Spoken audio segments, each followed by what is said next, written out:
moved to Egypt, and so right away I got on Tinder. And I've always been a little apprehensive of Tinder, partly because it's kind of limited to just a picture, and it's hard to really assess based on a picture. In Egypt, it's even a little more limiting because some of the profiles, the picture is a woman in a full burqa where you can just see their eyes. Some of them are a little more creative where you have like a Photoshop background of like a rose, and that gives you a little more to go with. So it was only a couple weeks where I went on a few dates and started chatting with somebody. And right away, I messaged my best friend, Becca, and said, I found her. I found the love of my life. So we messaged for a couple weeks and then went on a date, and I knew even more than when we met for burgers that this woman was somebody I was madly in love with already. However, it's a little complicated as a Christian, and she comes from a Muslim background. For us to be together in Egypt, it's actually illegal. So we couldn't really, at least for marriage purposes, there wasn't a possibility of that. But we stayed together, kept dating, not with the support of her family or friends or community, sort of just my friends and family, of course, supported it. And, you know, it kind of, her family was saying things like, well, he should just convert, because if I converted to Islam and became a Muslim, then we could be together legally. And my plan was, well, let's wait a year, and I'll move back to Philly, and then we can get married there. So that was kind of the intent.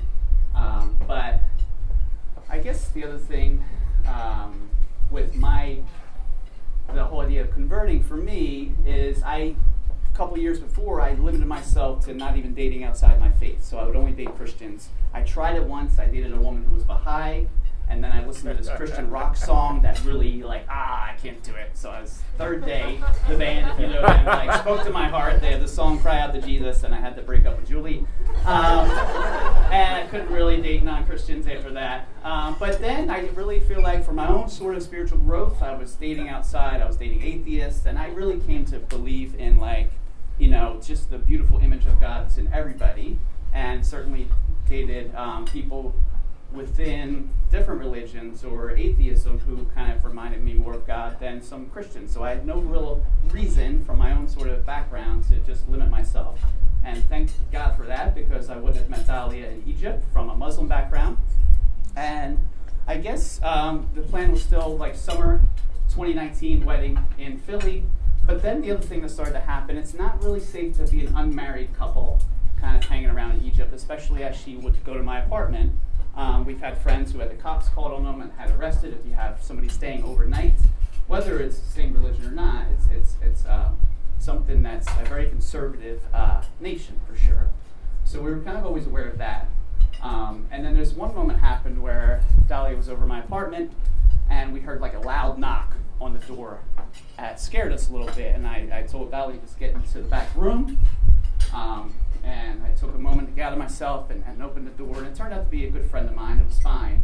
And she left, and I went back to the room and saw Dahlia, and I saw her scared and worried. And then right then, just in my heart, I made a decision. I'm going to convert. It was a simple decision at that point, out of my love for her and just wanting us both to be safe. And just even the God I believe in is a God of love would just not deny me or anything like that. So I decided to just converting in Islam, you just go before the imam and you make a declaration that says Allah is the one true God and Muhammad is his prophet. So I did that, converted. Dahlia applied for a visa. She's here with us now, and we're getting married in 10 days. Thank you. And so I'll just close with a little bit of advice. If you're single and looking, move to Egypt, get on Tinder. We got a spare bedroom, and I hope to see you.